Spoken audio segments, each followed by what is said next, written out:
Bienvenue à notre webinaire sur le retour à l'école. Je m'appelle Dr. Marie-Joanne Cardin. Je vais présenter la première partie de cette présentation et ma collègue, Mademoiselle Tammy Freed, présentera la deuxième. Le changement peut être difficile pour beaucoup d'enfants et leurs familles. Dépendamment de votre vécu l'année dernière, ou de celle de votre enfant, cette année peut être une transition comme les écoles retournent à l'apprentissage en personne. Cela peut emmener des questions, des soucis ou de l'inquiétude pour les enfants et leurs parents. Cela peut être important de prendre du temps pendant le prochain mois pour soutenir votre enfant dans cette transition. Tout changement dans une routine peut emmener beaucoup d'émotions différentes. Ces émotions peuvent être différentes pour chaque personne. Il est important de porter attention aux signes suivants. Plus de maux de tête, maux de ventre, mauvais comportement, auto-traitement négatif, gigoter ou une faible motivation et moins d'engagement dans des activités amusantes. Laissez votre enfant savoir que vous avez aperçu leurs changements et que vous voulez les comprendre et les aider. Aidez-les à identifier ce qu'ils ressentent et le décrire dans une langue qu'ils se sentent confortables. Ils peuvent même faire un dessin de leurs émotions et identifier où ils les ressentent dans leur corps. Quand ils ont fini de décrire ce qu'ils ressentent, il est important de leur montrer et de leur dire que vous appréciez qu'ils ont été honnêtes avec vous et que vous comprenez comment ils se sentent en disant quelque chose comme « Ça peut être inquiétant de retourner à l'école après avoir été à la maison si longtemps. Je serais triste aussi si je ne pouvais plus rester à la maison. » Vous voulez montrer que leurs émotions ont du sens et le pourquoi en utilisant leurs mots. Nous sommes aussi convaincus que vous, comme parents ou gardiens, vivez des changements aussi. Également, cela peut être utile de leur démontrer les changements dans vos propres émotions. Si possible, laissez-leur connaître comment vous allez faire face à vos émotions. En leur donnant une routine et une structure dans leur vie quotidienne, cela va leur permettre d'avoir de la consistance et un sentiment de sécurité. En particulier, pour les enfants et les adolescents, cela va leur permettre de grandir et de maturer d'une manière saine et appropriée. Même si la structure et la routine peuvent changer ou fluctuer, cela peut réduire l'incertitude, le doute et d'autres pensées et émotions inconfortables. Voici une routine d'exemple pour un enfant ou un adolescent qui va à l'école. Pour les journées d'école, avant le départ pour l'école, se réveiller à 6 heures, se brosser les dents et se laver la figure, s'habiller, prendre le petit déjeuner et partir pour l'école. Après l'école, prendre une collation, faire les devoirs, si possible, prendre du temps libre, souper, prendre une douche ou un bain, se préparer pour se coucher, préparer le sac d'école et tout le nécessaire pour le matin. Prendre du temps libre et se coucher. Quand il n'a pas d'école, le samedi, se réveiller plus tard que normalement, finir les devoirs ou projets d'école, avoir du bon temps avec les amis et la famille, faire des activités qui font plaisir, se coucher plus tard que normalement. Dimanche, se réveiller plus tard que normalement, avoir du bon temps avec les amis et la famille, faire des activités qui font plaisir, préparer le sac d'école et tout le nécessaire pour le matin et se coucher à la même heure qu'une soirée d'école. C'est important pour les enfants d'apprendre des mécanismes d'adaptation pour qu'ils sachent que ce que fonctionne bien ou moins bien pour eux. Quand ils ressentent des émotions intenses de toutes sortes, positives, par exemple joyeux ou excités, inconfortables, par exemple triste, effrayé, fâché, etc., les mécanismes d'adaptation peuvent aider à contrôler les émotions plus facilement. Des exemples de mécanismes d'adaptation incluent construire des Legos, respirer profondément, utiliser une boule de stress, danser, rire, écrire un journal ou juste écrire, courir, écouter de la musique, jouer aux jeux vidéo, prendre un repas ou un moment pour soi et colorier ou dessiner.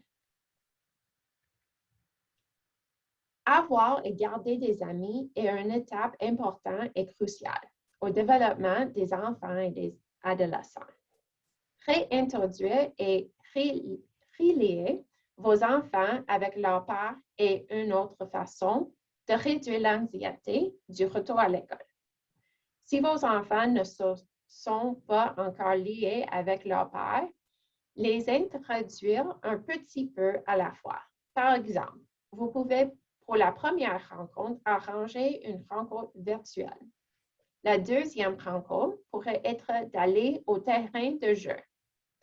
Puis arranger un rendez-vous de jeu avec un ami et quand vos enfants se sentent confortables, faire un rendez-vous de jeu en groupe.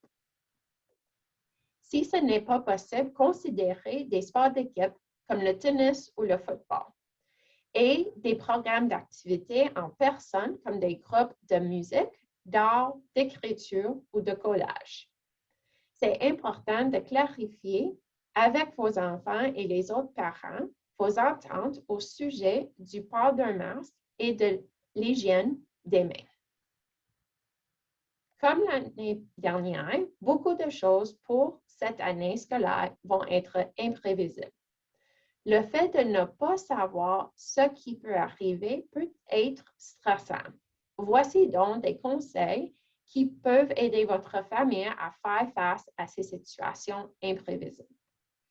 Premièrement, identifiez les sources d'informations fiables qui peuvent vous donner des mises à jour ou des notifications, comme par exemple le personnel d'école, un site Internet ou Twitter.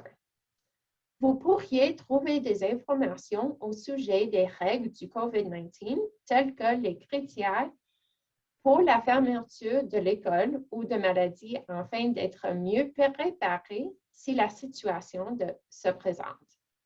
C'est important de prendre contrôle de ce que vous pouvez. Cela peut inclure de garder une routine pour se réveiller, dormir, ainsi que de continuer les activités du jour. Considérez aussi de faire un itinéraire visuel. Vous pouvez vous préparer pour les changements de dernière minute en planifiant un plan B, C ou D. Considérez de créer un plan de sauvegarde si vos enfants deviennent malades ou si l'école est fermée et inclure un plan pour la garderie ou votre travail. C'est important de parler à vos enfants de leur anxiété et valider leurs incertitudes. Gardez la ligne de communication ouverte et utilisez des distractions pour réduire le temps qu'ils pensent à leur anxiété. Portez attention aux signes de détresse tels que des changements dans leur sommeil, appétit, humeur ou comportement. Finalement, considérez de trouver un réseau de soutien que vous pouvez vous tourner pour obtenir de l'aide ou du soutien. Un scénario social est d'illustrer une situation sociale de façon précise afin d'améliorer la compréhension sociale de l'enfant. Le scénario social est une courte histoire décrivant une situation sociale de façon détaillée et représentant ce qui est souhaité ou entendu de l'enfant dans cette situation particulière. Le scénario social peut être écrit et illustré à l'aide de dessins ou photos. Il est utilisé afin de présenter à l'enfant un comportement attendu, améliorer sa compréhension d'une situation sociale, expliquer un nouveau règlement ou un changement de routine. On commence par écrire un scénario social, par identifier une situation dans laquelle votre enfant a de la difficulté à comprendre ou à adopter des comportements appropriés. Les phrases dans le scénario social doivent être courtes et écrites à la première personne du singulier.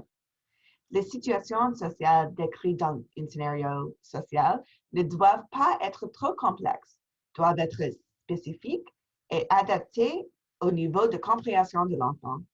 De plus, pour avoir une certaine portée, le scénario social doit être lu par l'enfant ou avec un parent. On doit rester accessible à ce dernier en cas de besoin.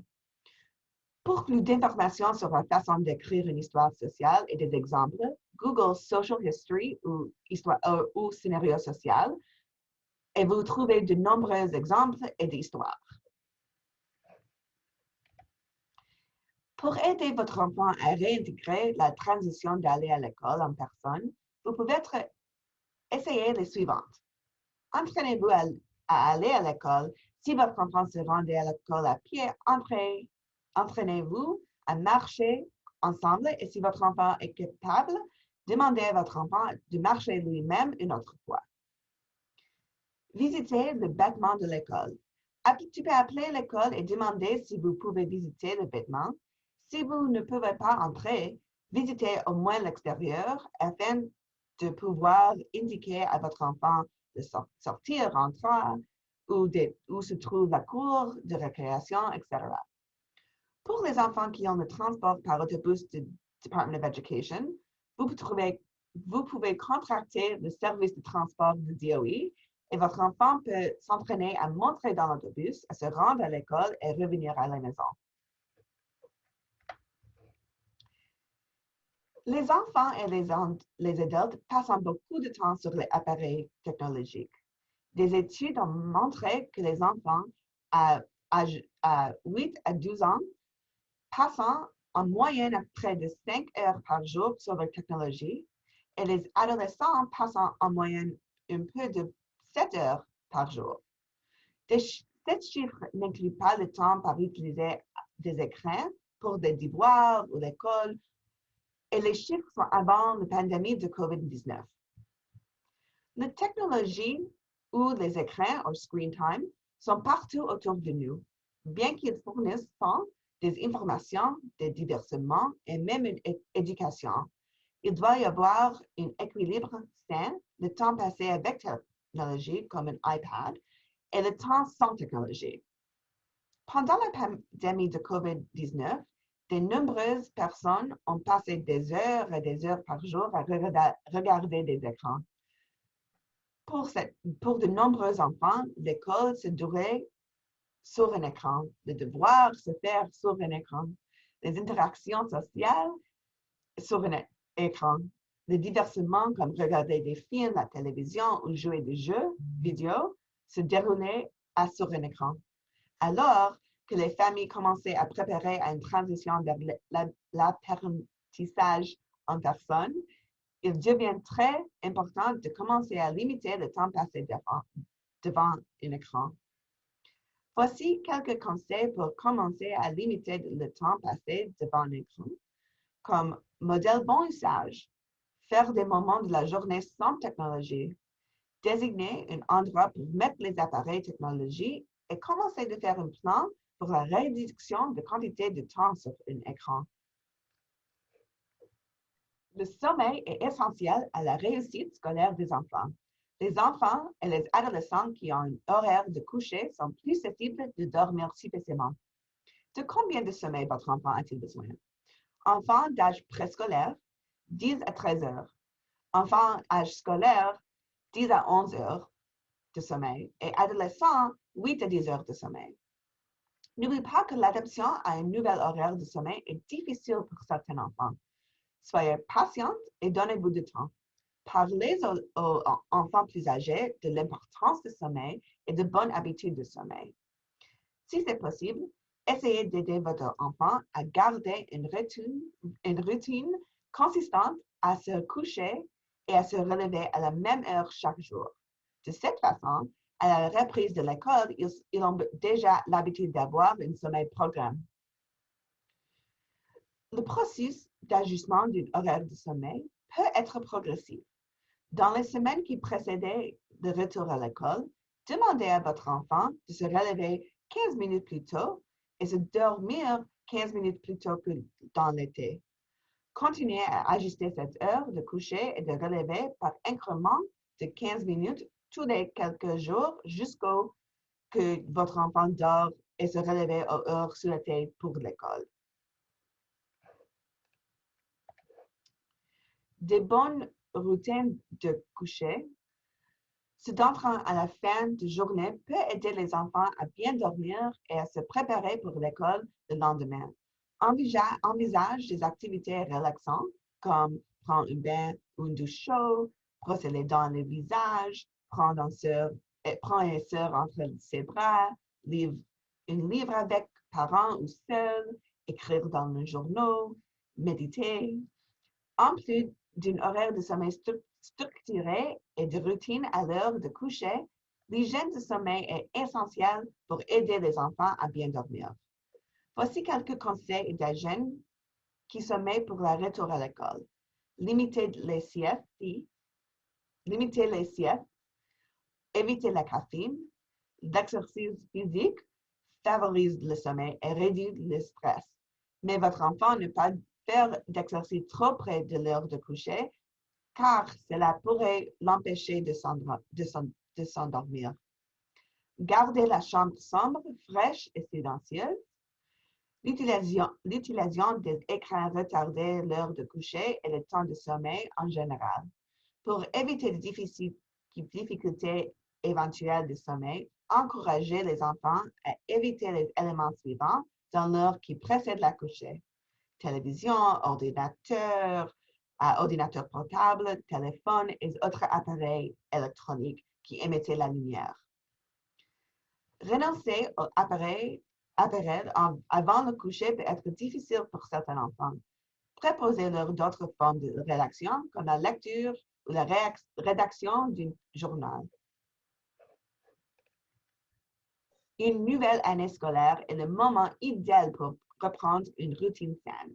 Des habitudes alimentaires indiquées en début de journée peuvent amener les enfants à être facilement distraits en classe et le conduire à avoir une faim excessive après l'école et le reste de la soirée. Faites du petit déjeuner une priorité. Prendre un petit déjeuner sain est une bonne façon de commencer la journée. Pour encourager vos enfants à faire le plein d'énergie avant l'école, asseyez-vous et mangez avec eux. Le fait de prendre le petit déjeuner ensemble montre que le petit déjeuner est important. Si la routine matinale vous empêche de vous asseoir pour prendre votre petit déjeuner, réservez 10 à 15 minutes supplémentaires pour manger. Planifiez le petit déjeuner du lendemain, la veille, pour garder du temps sur la préparation le matin. Un petit déjeuner équilibré n'est pas forcément un repas chaud élaboré, mais plutôt des aliments riches en fibres, céréales complètes, et en protéines et pauvres en sucre, par exemple des toasts de céréales complètes avec des œufs, des céréales complètes non sucrées avec les baies et de lait fèvre en matière grasse. Mangez un déjeuner nutritif. Demandez à votre enfant comment il mange à l'école et préparez-lui un déjeuner sain s'il n'aime pas les choix alimentaires proposés par l'école. Préparez les déjeuners la veille si les matins sont agités. Faites participer vos enfants à la préparation des déjeuners sains. Préparez les fruits entiers comme les pommes ou jus de fruits. Essayez d'inclure des légumes comme des mini-carottes ou des céleri. Choisir des pains à grains entiers pour les sandwichs ou des biscuits à grains entiers pour augmenter la fibre et la satiété. Emportez de l'eau pour encourager votre enfant à boire plus d'eau au lieu de boissons sucrées. De nombreuses écoles proposent des repas gratuits ou à prix réduit pour ceux qui en doivent. Collation pour après l'école. Préparez une collation nutritive après l'école. Trouvez une collation de la bonne taille pour les aider à arriver au dîner et à faim, mais pas en temps affamé comme un fruit, des légumes, un yogourt. Le goût doit suffire à réassier l'enfant sans lui couper l'appétit pour le dîner. Prenez le temps de dîner. Asseyez-vous en famille pour le dîner si possible. Si les heures après l'école sont chargées d'activités, gagnez du temps en préparant les repas de la semaine pendant le week-end. Congelez les repas et réchauffez-les pour le dîner rapide et sain. Évitez de prendre vos repas et vos collations devant la télévision pour éviter de trop manger. Préparez les repas avec vos enfants qui acceptent mieux les nouveaux aliments.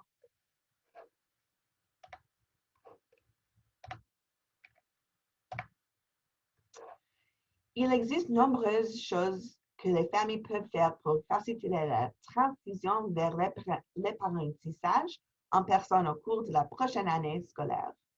Validez les sentiments de vos enfants. Aidez-les à faire face à leurs émotions et donnez-leur exemple de techniques d'adaptation saine. Prenez de l'avance pour la transition de retour. Organisez des sorties à l'extérieur de l'école. Amenez votre enfant visiter son école. Écrivez des histoires et faites une dessin sur à quoi l'école pourrait ressembler à l'automne. Reprenez une empreinte de temps. Assurez que votre enfant dort suffisamment chaque nuit et qu'il mange sainement. Soyez patiente pour les changements. Faites preuve de souplesse et de gentillesse envers vous-même si tu n'es pas comme prévu. Et n'oublie pas de profiter du reste de l'été. Et n'oublie pas de profiter du reste de l'été.